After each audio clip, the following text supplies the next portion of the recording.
Hello everyone, I am Dr. Shankar De and today in this session we will talk about epiulis. So first of all, what is epiulis? Epiulis is one type of swelling that arises from mucoperiosteum of gums. So what is epiulis? Epiulis is nothing but swelling that arises from, so it is swelling arising from mucoperiosteum of, it is swelling arising from mucoperiosteum of gums. Yes, mucoperiosteum of gums. So epulis is swelling arising from mucoperiosteum of gum. Now I will show you one image of epulis. See here, this is epulis. So this is the image of epulis. Here you can see the presence of swelling on the gum. Here you can see the presence of swelling in the gum. Here it is. This is actually epulis. So what is epulis? Epulis is swelling that arises from mucoperiosteum of gums. So that is epulis. What is the reason behind naming the swelling as epulis? So the reason behind the naming is the epulis is a Greek word. So epulis is actually a Greek word, and in Greek word epulis means upon gum, upon gum. That is why this swelling is named as epulis, as it arises from mucoperiosteum of gum. Now we will talk about the types of epulis. Types of epulis. Various type of epulis are seen in human body. Number one is congenital epulis. Number one is congenital epulis. Number two is fibrous epulis. Number two is fibrous epulis. Number three is pregnancy epulis. Number three, pregnancy epulis. Number four is myelomatous epulis. Number four is myelomatous epulis.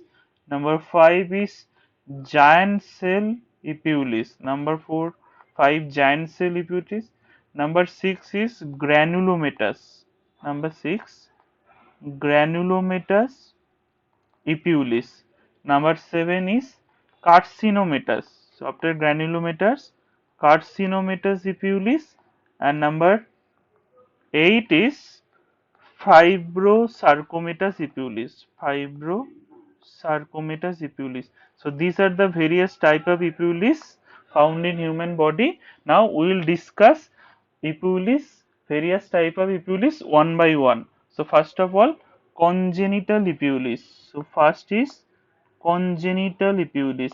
As the name suggests, it is found in newborn baby from birth. So congenital epulis. So what are the characteristic features of congenital epulis? First of all, it is benign lesion. It is benign condition seen in newborn baby. As the name suggests, it is congenital. So it is seen in newborns. It arising from gum pad, arising from gum pad. The swelling arising from actually gum pad of newborn baby. Now I will show you the image of congenital epulis. See, this is the image of congenital epulis. Here you can see there is presence of one swelling that arises from the gum of newborn, that is congenital epulis. Next, next feature is it is more commonly seen in girls in compared to boys. So it is more common in female sex. Next, it is more common in upper jaw. It is more common in upper jaw than lower jaw. So it is more common in female. It is more common in upper jaw. It is more common in premolar and canine area. Premolar and canine area. So most common site is premolar or canine area. Here you can see the swelling is arising from upper jaw,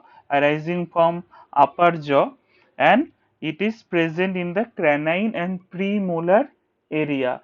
Next feature, it is variant of granular cell myeloblastoma. Granular cell myeloblastoma. Granular cell myeloblastoma that originating from gums. So these are the features of congenital epulis. How this congenital epulis is presented? What are the clinical features of congenital epulis? So clinical features are very easy. It is swelling with features like well localized. So well localized swelling arising from gum pad. It is firm swelling, so firm in consistency, and it is bleeds on touch. It bleeds on touch. And what is the treatment? So before treatment, what are the investigation that has to be performed in case of epulis? One is X-ray of the jaw. X-ray of jaw or orthopantogram, or also called as orthopantogram. Orthopantogram is nothing but X-ray of mandible in one single plate. Another thing that has to be performed is biopsy to exclude any malignancy. And what is the treatment of choice for congenital epulis? Treatment is excision. So treatment is excision of the swelling. Treatment is excision. So this is the first type of epulis, that is congenital epulis. After congenital, second type of epulis, fibrous epulis. It is most common type of epulis. So fibrous epulis is most common type. Among all the epulis, it is most common type of swelling. So commonest. It is also benign, not malignant. It can occur at any age group, in adult also, in children also, in elderly also. So it can occur in any age group. It can affect any age group. It arises from arising from periodontal membrane. Periodontal membrane. Periodontal membrane. Now, what are the clinical features of this swelling? So, how this swelling actually present? Before discussing the clinical features, I will show you the image of fibrous epulis. See here, this is actually image of fibrous epulis. Here you can see the presence of swelling that is actually arising from the gum. Here is the swelling. So this swelling is actually fibrous epulis.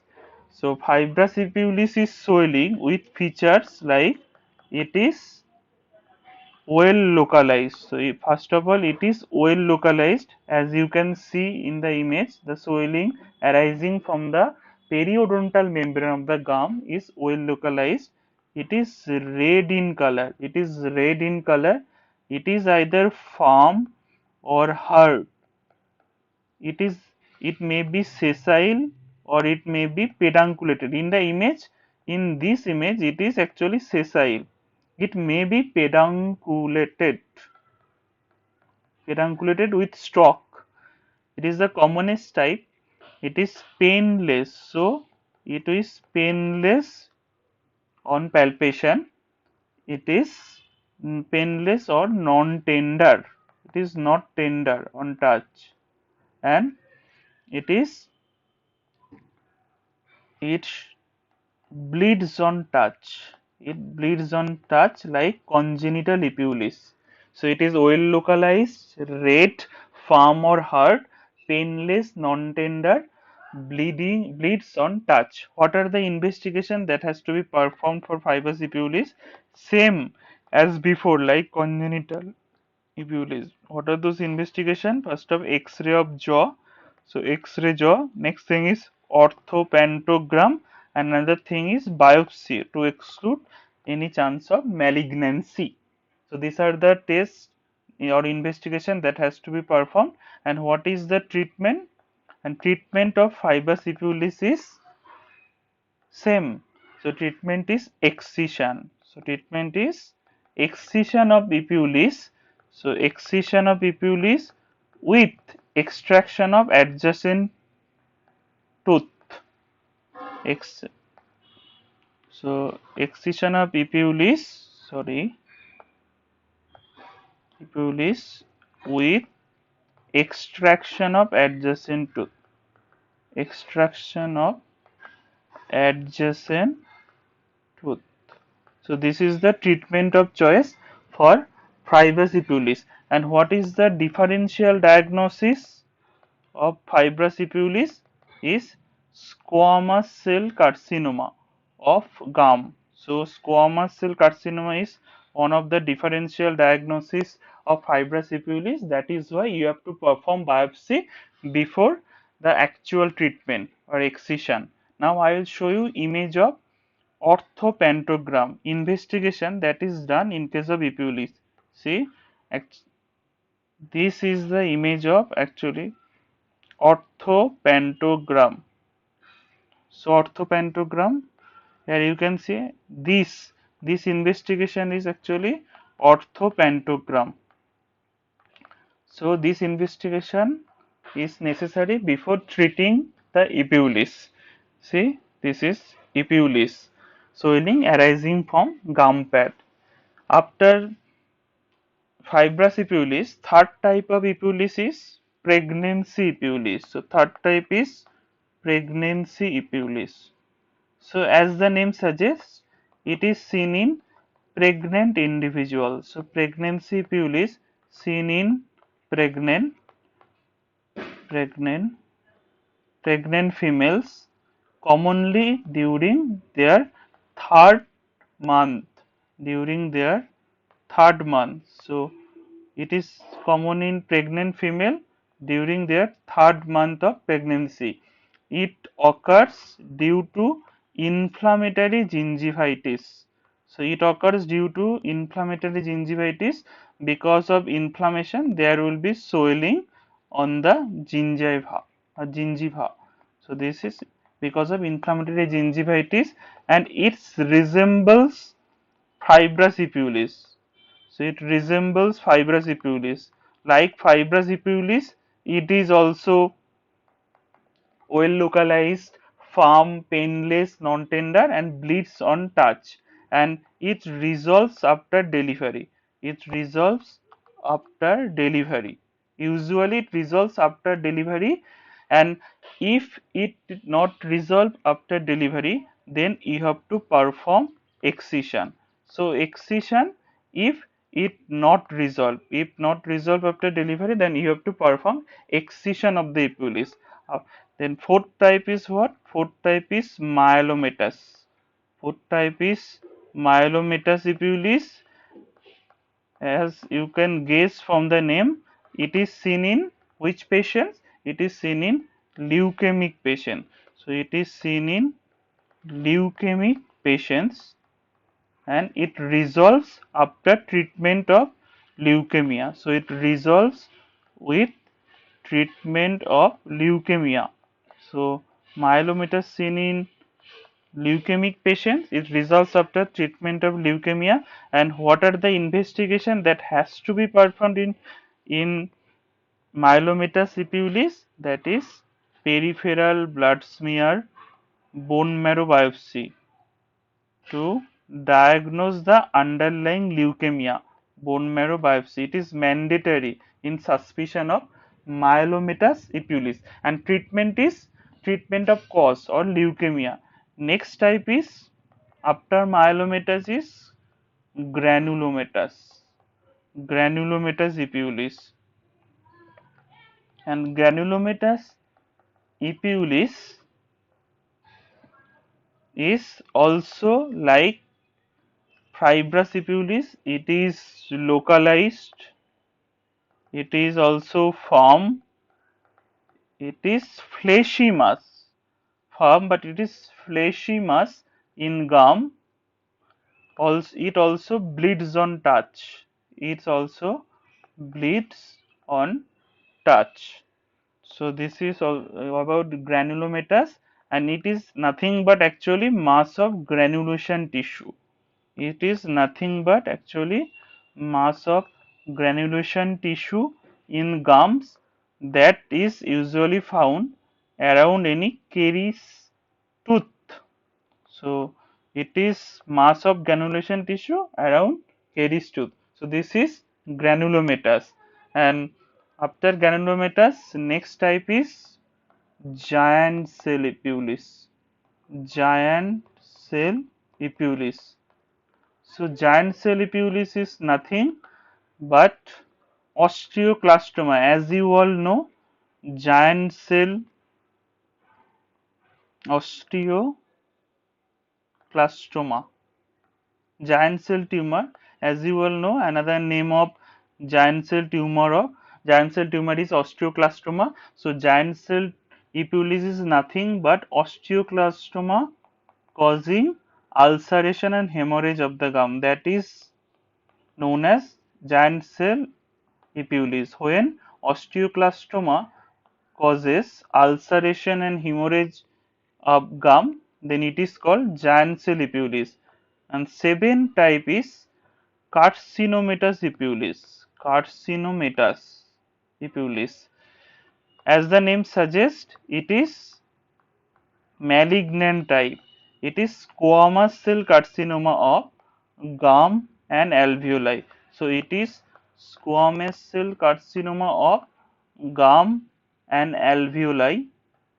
And what are the characteristics of this swelling? It is also localized. It is hard. So it is hard. It is indurated swelling. It is indurated swelling with ulceration and hemorrhage.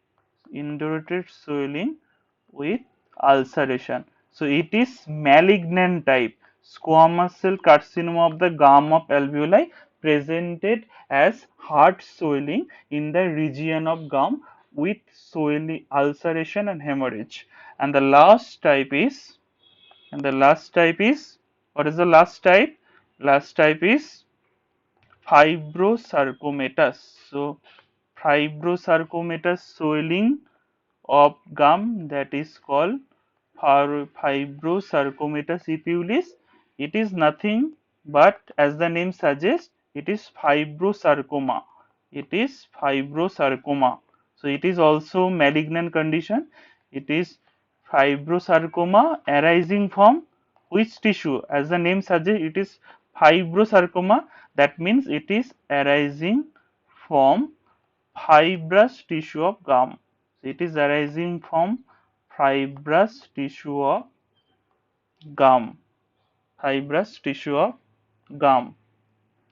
So this is all about epulis. Fibrosarcomatous arises from fibrous tissue. Carcinomatous is nothing but squamous cell carcinoma. Giant cell epulis, giant cell tumor or osteoclastoma. Next, granulomatous epulis is granulation tissue around caries teeth. Myelomatous seen is myeloma patient or leukemia patient. Pregnancy epulis is seen in pregnant females. Fibrous epulis is most common tissue arising from periodontal membrane type of fibrous tissue, and this is congenital epulis seen in newborn, is a congenital condition. So this is all about today's lesson. Epulis, type of epulis and their management. For such clinical videos related to your MBBS subjects, don't forget to subscribe my channel, Dr. Shankar De. So thank you for watching these videos. Like the video, share, comment, and do subscribe the channel for upcoming videos. Stay tuned for the next video. Thank you very much. So do subscribe the channel, Dr. Shankar De. Thank you.